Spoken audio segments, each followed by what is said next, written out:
Desa itu sering diceritakan seperti tempat paling aman di dunia. Semua orang kenal, semua orang peduli, semua orang nanya. Meski kadang nanyanya kebanyakan, hidup di desa katanya bikin tenang. Tapi anehnya, justru di tempat yang katanya paling akrab, kita sering merasa paling diawasi. Cara berpakaian diperhatikan, cara bicara dicatat, cara hidup dinilai. Lucunya, kamu bisa jadi warga baik tanpa melanggar hukum apapun, tapi tetap dicap nggak bener cuma karena beda dikit. Rambut kepanjangan, aneh, nggak ikut arisan, kerang sozi, pulang malam. Wah, itu sudah paket lengkap. Gosip tambah analisis moral tambah kesimpulan sepihak. Di titik ini, kebebasan nggak pernah dilarang secara resmi. Nggak ada papan bertuliskan dilarang jadi diri sendiri. Tapi rasanya seperti ada aturan tak tertulis. Boleh bebas, asal jangan terlalu kelihatan bebas. Pertanyaannya jadi serius tapi nyebelin. Apakah menjadi diri sendiri di desa itu hak, atau sekadar kemewahan yang cuma bisa dinikmati kalau kamu cukup kuat mental? Dan kenapa banyak orang merasa baru bisa bernapas lega setelah pindah ke kota? Apakah desa memang sedemikian sempit? Atau kita belum pernah benar-benar menegosiasikan ulang cara kita hidup bersama? Desa sering digambarkan seperti tempat paling aman sejagat raya. Udara segar, orang-orang ramah, pintu rumah jarang dikunci, dan tetangga selalu siap bantu kalau ada apa-apa. Bahkan sebelum kamu sadar ada masalah, tetangga sudah tahu duluan. Kadang ini terdengar manis, kadang juga agak horor. Karena di desa, kepedulian dan pengawasan sering datang dalam paket yang sama. Bedanya cuma niat dan sudut pandang. Romantisasi desa selalu menekankan kata guyub. Semua orang saling kenal, saling sapa, saling peduli. Tapi justru karena semua orang saling kenal, hampir tidak ada ruang untuk menjadi anonim. Kalau di kota, kamu bisa pakai kaos lusuh ke minimarket tanpa drama. Di desa, kaos itu bisa jadi bahan evaluasi moral ringan. Bukan karena melanggar hukum, tapi karena kok beda dari biasanya. Disinilah desa mulai berfungsi, bukan cuma sebagai ruang komunal, tapi juga sebagai ruang pengawasan sosial. Pengawasan di desa jarang bersifat formal. Tidak ada CCTV di tiap sudut, tidak ada petugas khusus pencatat perilaku. Yang ada justru mata-mata sosial kolektif, dan hebatnya, semua bekerja secara sukarela. Dari ibu-ibu yang duduk sore di teras bapek-bopak di pos ronda, sampai obrolan warung kopi yang kelihatannya receh tapi isinya analisis sosial tingkat lanjut. Desa tidak membutuhkan algoritma. Ia punya gosip. Dan gosip ini bukan sekadar obrolan iseng, melainkan mekanisme kontrol yang halus tapi efektif. Yang menarik, kontrol sosial di desa jarang terasa seperti paksaan. Tidak ada yang bilang, kamu dilarang begini. Yang ada, kok kamu sekarang beda ya? Kalimat sederhana, tapi efeknya luar biasa. Ia bekerja di level psikologis, bukan legal. Kamu masih bebas secara hukum, tapi mulai tidak bebas secara emosional. Di titik ini, norma sosial tidak berdiri sebagai aturan tertulis, melainkan sebagai rasa. Rasa tidak enak, rasa sungkan, rasa takut dicap aneh. Desa mengatur bukan lewat larangan, tapi lewat ketidaknyamanan. Romantisasi desa sering lupa menyebut sisi ini. Kita terlalu sibuk memuji kehangatan, sampai lupa bahwa kehangatan bisa berubah jadi tekanan ketika ia tidak memberi jarak. Komunalitas memang menciptakan solidaritas, tapi juga menciptakan ekspektasi tentang bagaimana seharusnya hidup, berpakaian, berbicara, bahkan bermimpi. Siapapun yang keluar sedikit dari garis itu tidak langsung dihukum, tapi mulai dibicarakan. Dan di desa, dibicarakan itu sudah cukup berat hukumannya.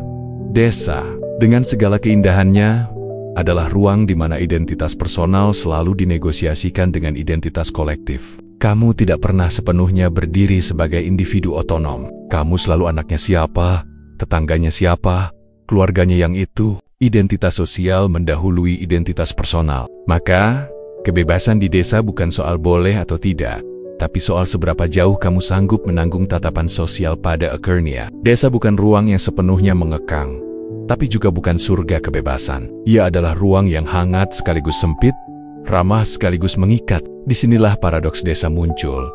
Semakin dekat jarak antar manusia, semakin tipis pula ruang untuk menjadi berbeda. Dan mungkin, pertanyaan pentingnya bukan apakah desa itu baik atau buruk, melainkan apakah kita pernah benar-benar jujur melihatnya apa adanya.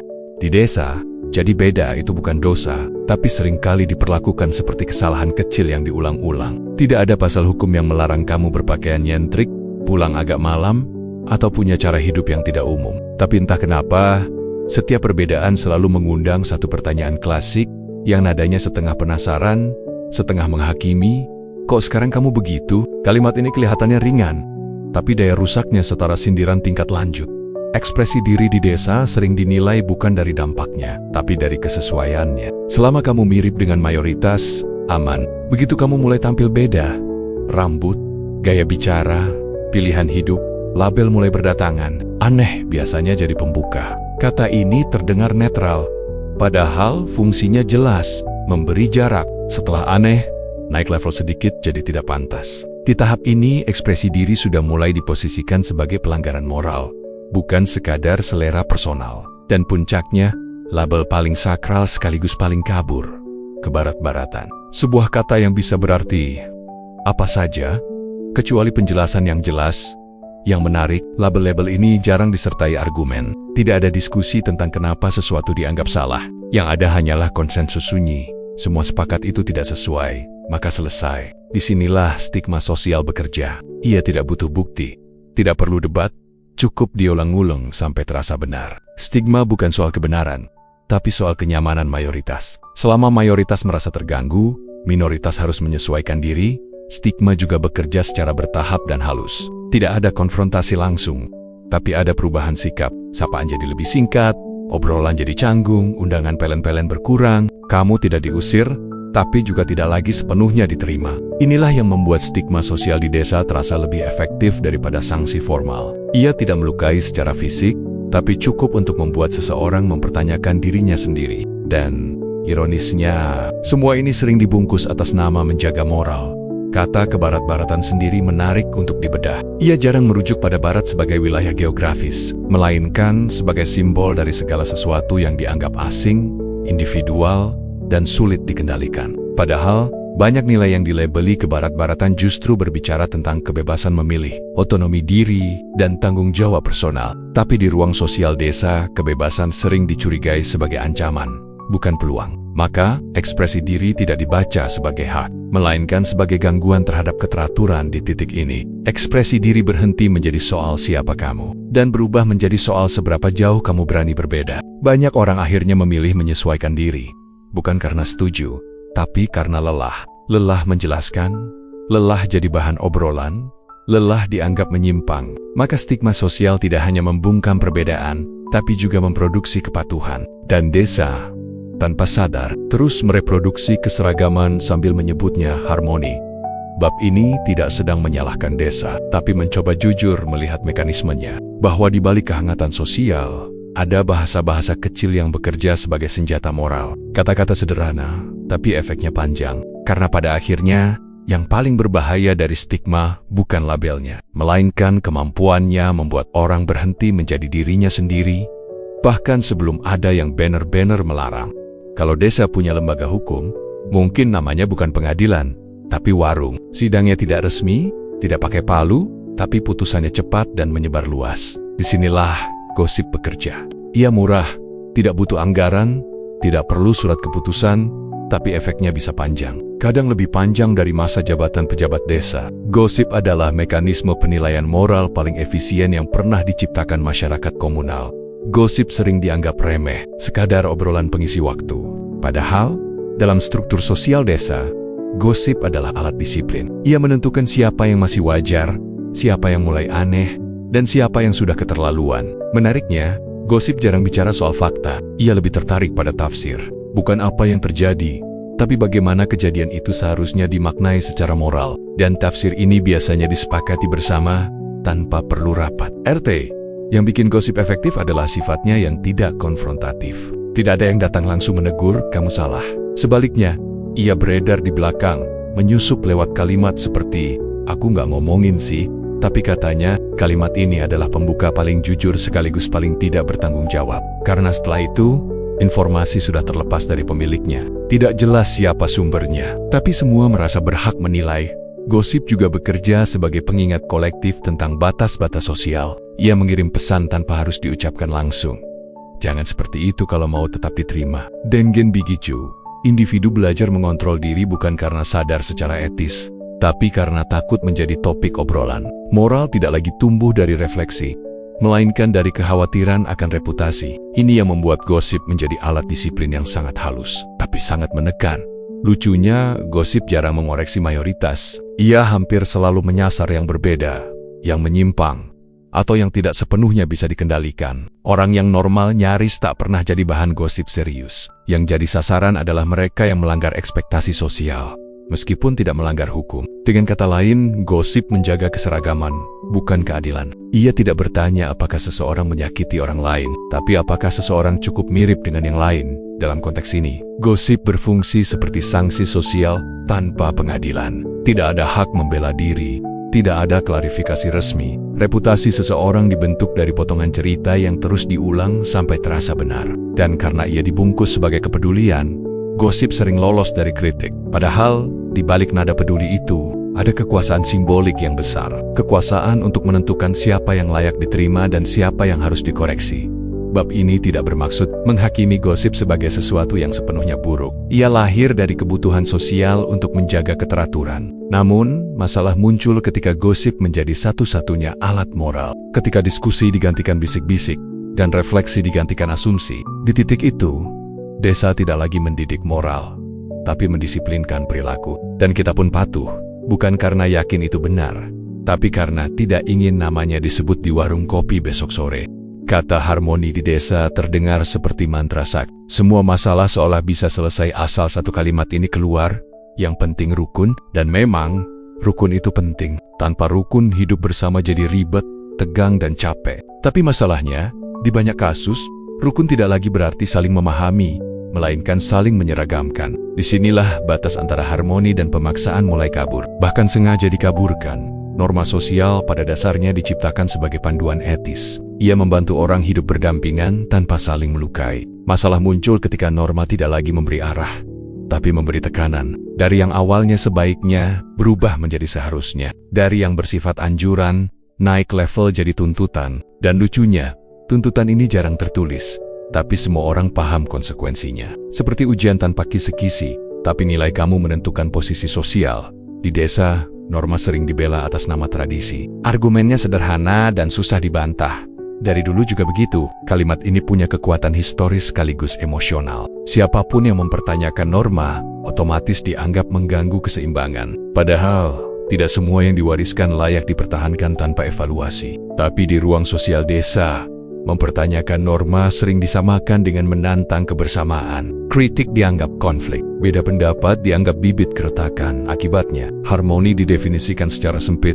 Tidak ribut, tidak beda, tidak aneh. Selama semua orang mirip, suasana terasa aman. Tapi aman untuk siapa? Untuk individu yang kebetulan cocok dengan norma mayoritas? Tentu. Untuk yang berbeda, harmoni terasa seperti tekanan halus yang terus-menerus. Kamu tidak dipaksa berubah secara langsung, tapi diposisikan seolah perubahan itu satu-satunya cara agar diterima. Pemaksaan dalam konteks ini jarang bersifat frontal. Tidak ada ancaman eksplisit, yang ada justru bahasa lembut. Kami cuma mengingatkan, padahal di balik pengingat itu ada ekspektasi kuat untuk patuh. Norma berubah fungsi dari alat refleksi moral menjadi alat kontrol sosial. Ia tidak lagi bertanya apakah sesuatu itu baik, tapi apakah sesuatu itu sesuai. Dan kesesuaian menjadi mata uang utama dalam kehidupan komunal. Yang menarik, semakin kuat tuntutan keseragaman, semakin miskin ruang dialog. Norma tidak lagi didiskusikan, tapi diwariskan dalam bentuk rasa. Rasa tidak enak, rasa sungkan, rasa takut merusak suasana. Padahal, harmoni sejati justru lahir dari kemampuan menampung perbedaan, bukan menyingkirkannya. Tanpa perbedaan, yang ada bukan harmoni, tapi kesunyian yang rapi. Bab ini mengajak kita jujur melihat satu hal, bahwa harmoni yang terlalu mulus seringkali dibangun di atas pengorbanan individu. Ketika norma tidak boleh dipertanyakan, ia berhenti menjadi panduan etis dan berubah menjadi dogma sosial. Dan ketika dogma itu dibela atas nama kebersamaan, yang dikorbankan bukan hanya kebebasan individu, tapi juga kemungkinan desa untuk tumbuh dan belajar. Mungkin sudah waktunya kita bertanya ulang, apakah rukun berarti semua orang harus sama? Atau justru semua orang diberi ruang untuk berbeda tanpa harus disingkirkan secara halus? Karena harmoni yang sehat bukan yang sunyi dari konflik, tapi yang cukup dewasa untuk mengelola perbedaan tanpa perlu menyeragamkan manusia. Di desa, jadi diri sendiri sering dicurigai, bukan karena kamu berbuat jahat, tapi karena kamu tidak cukup mirip. Di titik ini, autentisitas sering salah paham. Ia dianggap sikap melawan, padahal seringkali ia hanya sikap jujur. Jujur pada diri sendiri, pada pilihan hidup, pada cara memaknai dunia. Tapi jujur, di ruang sosial yang sangat komunal, bisa terasa seperti provokasi pasif.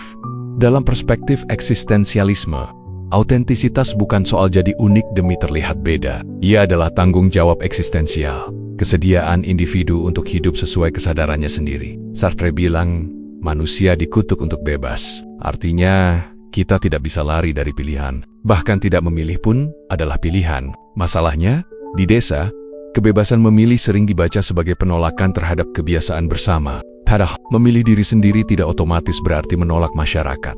Autentisitas sering disalahartikan sebagai egoisme. Seolah-olah kalau kamu tidak mengikuti pola mayoritas, kamu pasti tidak peduli pada orang lain. Padahal, eksistensialisme justru menekankan tanggung jawab. Menjadi diri sendiri berarti siap menanggung konsekuensi dari pilihan itu, bukan menyalahkan lingkungan. Autentik bukan berarti semaunya, tapi sadar sepenuhnya atas apa yang kamu jalani. Kalau pakai bahasa warung, bukan bandel, tapi niat.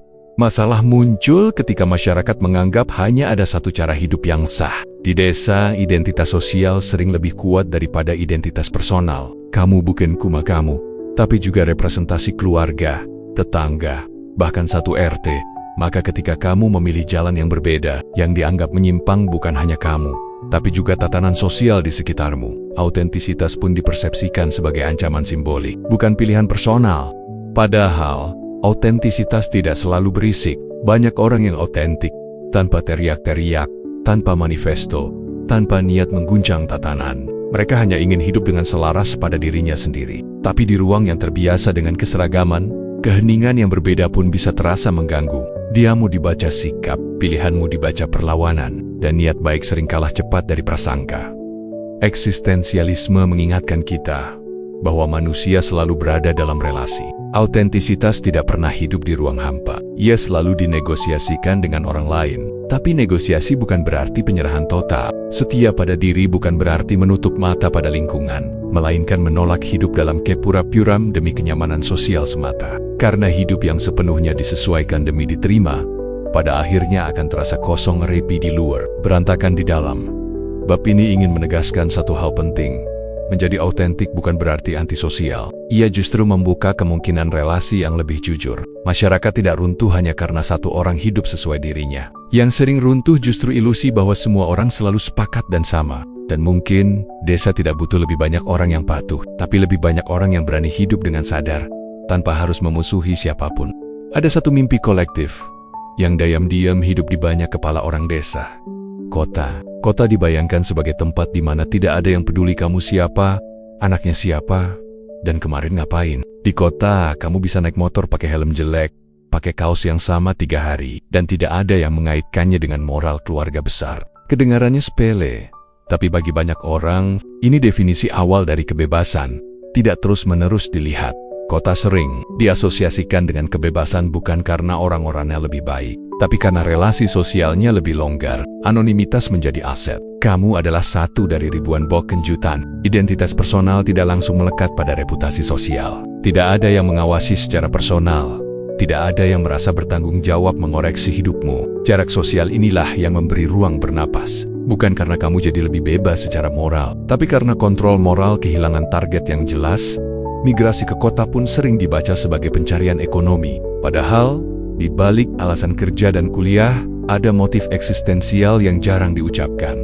Ingin hidup tanpa tatapan. Kota menawarkan ilusi, atau mungkin realitas, bahwa kamu bisa mendefinisikan ulang dirimu. Kalau di desa identitas datang lebih dulu sebelum kamu sempat memilih, di kota kamu bisa memperkenalkan diri tanpa catatan kaki. Tidak ada arsip gosip yang mendahului namamu. Namun, kebebasan di kota bukan tanpa harga. Anonimitas yang membebaskan juga bisa terasa dingin. Tidak ada yang peduli bukan berarti selalu menyenangkan. Kadang kamu rindu ditanya. Meski dulu pertanyaannya kebanyakan, kota memberi jarak. Tapi jarak juga berarti keterputusan. Di sini, kebebasan sering dibeli dengan kesepian. Kamu bebas jadi siapa saja tapi tidak selalu punya siapa-siapa.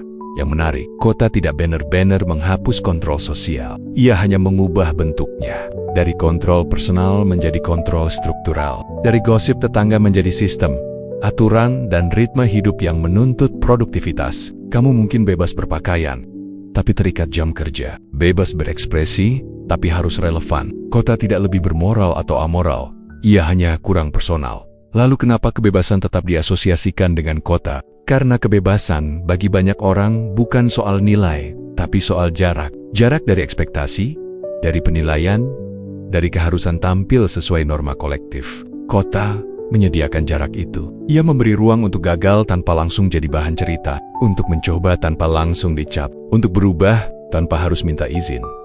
Bab ini tidak sedang memuja kota atau menyalahkan desa. Ia hanya menunjukkan satu hal penting. Ketika kebebasan hanya bisa dirasakan lewat anonimitas, ada yang salah dalam cara kita mengelola kebersamaan. Mungkin masalahnya bukan pada desa atau kota, tapi pada bagaimana kontrol moral bekerja terlalu dekat, terlalu personal. Dan pertanyaannya kemudian menjadi semakin relevan. Apakah kita harus pergi sejauh itu hanya untuk bisa bernapas sebagai diri sendiri? Setiap kali kata perubahan muncul di desa, reaksi yang sering muncul hampir selalu sama. Waspada. Modernitas dianggap seperti tamu yang datang tanpa undangan, membawa gaya hidup baru, bahasa baru, dan kebiasaan yang bikin gelisah.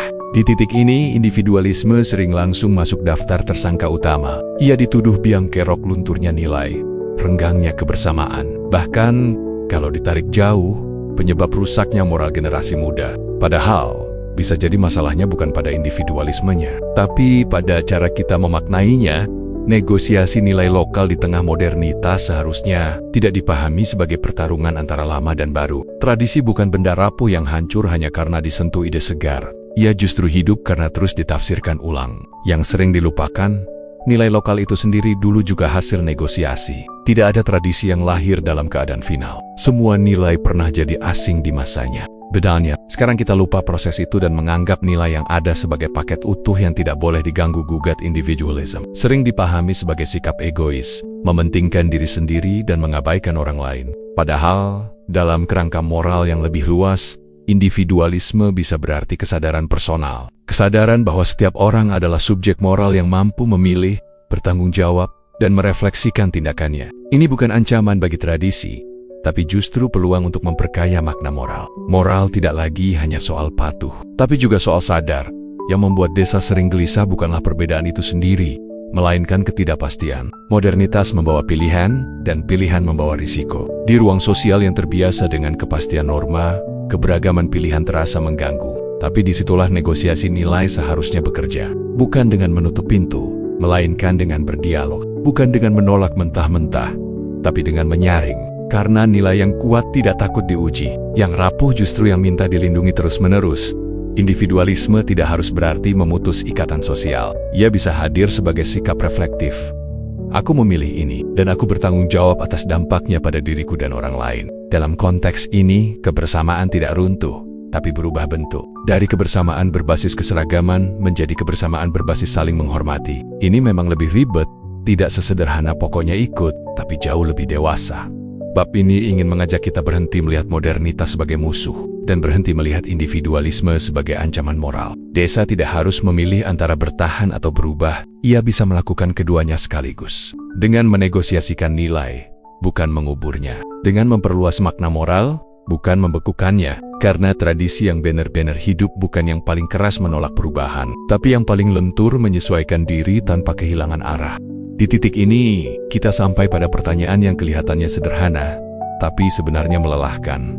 Apakah kebebasan harus selalu dicari dengan cara pergi? Pergi dari desa, dari lingkungan yang mengenal kita terlalu baik, dari tatapan yang terlalu akrab. Banyak orang memilih jalan itu, bukan karena tidak cinta kampung halaman, tapi karena ingin bernapas sebentar, tanpa harus menjelaskan diri setiap hari. Dan jujur saja, itu pilihan yang valid. Kabur sebentar bukan dosa eksistensial. Tapi pertanyaan berikutnya muncul, apakah satu-satunya cara untuk hidup autentik memang harus meninggalkan kebersamaan? Atau jangan-jangan kita terlalu cepat menyerah pada gagasan bahwa kebebasan dan komunitas tidak bisa hidup berdampingan? Rekonsiliasi antara autentisitas dan kebersamaan memang tidak mudah. Ia menuntut kedewasaan dari dua arah, individu dan masyarakat. Individu dituntut jujur dan bertanggung jawab, sementara masyarakat dituntut belajar memberi ruang tanpa merasa terancam. Autentisitas tidak harus selalu berisik dan konfrontatif. Kadang ia hadir dalam bentuk yang sangat sederhana, memilih hidup tanpa pura-pura. Dan kebersamaan tidak harus selalu berarti keseragaman. Ia bisa tumbuh dari pengakuan bahwa orang lain boleh hidup dengan cara yang tidak kita pahami sepenuhnya. Ini bukan soal setuju atau tidak setuju, tapi soal menerima bahwa dunia tidak runtuh hanya karena seseorang memilih jalan berbeda. Masalahnya, kita sering salah mendefinisikan kebebasan. Kita menganggap bebas berarti lepas dari semua ikatan. Padahal, manusia selalu hidup dalam relasi. Yang bisa kita pilih bukan bebas dari relasi, tapi bagaimana relasi itu bekerja. Kebebasan yang dewasa bukan yang menolak kebersamaan, tapi yang mampu bernegosiasi dengannya. Bukan kabur dari konflik, tapi berani mengelola ketegangan tanpa harus saling meniadakan. Desa dengan segala keterbatasannya, sebenarnya punya potensi besar untuk itu. Ia sudah punya modal sosial, kedekatan, rasa memiliki, dan kepedulian. Tantangannya tinggal satu: belajar menahan diri untuk tidak mengontrol terlalu jauh, membiarkan orang lain hidup tanpa harus segera diberi label. Ini terdengar sepele, tapi dalam praktiknya sangat revolusioner. Karena menahan diri untuk tidak menghakimi sering lebih sulit daripada mengoreksi. Penutup ini tidak menawarkan jawaban final. Tidak ada formula instan agar desa langsung jadi ruang kebebasan. Yang ada hanya ajakan untuk berpikir ulang. Mungkin kebebasan tidak selalu harus dicari di tempat lain, tapi diperjuangkan di tempat kita berada. Dan mungkin juga, pergi bukan selalu bentuk pengkhianatan, melainkan strategi bertahan pada akhirnya. Pilihan tetap ada di tangan individu, bebas tanpa pergi, atau pergi demi bebas. Keduanya sah. Yang penting, pilihan itu diambil dengan sadar. Bukan karena takut, bukan karena tekanan, dan bukan karena kita kehabisan ruang untuk menjadi diri sendiri. Karena kebebasan sejati bukan soal lokasi, tapi soal keberanian hidup tanpa kehilangan diri, dan tanpa harus membenci kebersamaan yang pernah membesarkan kita. Pembahasan ini mengajak kita melihat desa apa adanya. Ruang yang hangat dan komunal, tapi juga penuh pengawasan sosial yang bekerja halus lewat norma, gosip, dan rasa sungkan. Dari stigma aneh sampai imajinasi kota sebagai pelarian, kita menelusuri bagaimana kebebasan individu sering dipersempit bukan oleh hukum, tapi oleh moral kolektif. Lewat perspektif humaniora dan eksistensialisme. Autentisitas dipahami bukan sebagai pembangkangan, melainkan kesetiaan pada diri yang terus dinegosiasikan dengan kebersamaan. Channel ini hadir buat kamu yang suka mikir, tapi nggak mau so berat. Kita bahas filsafat, sosial, dan budaya dari hal-hal dekat dengan hidup sehari-hari. Dari desa, warung kopi, sampai gosip tetangga tenang. Bukan gibah, ini analisis. Cocok buat yang pengen kritis tanpa kehilangan rasa. Kebebasan tidak selalu harus berarti pergi, dan kebersamaan tidak harus berarti menyeragamkan. Tantangannya bukan memilih desa atau kota, tapi berani menegosiasikan ulang moral, ruang, dan cara hidup bersama, tanpa kehilangan diri, dan tanpa harus pindah KTP dulu biar dianggap bebas.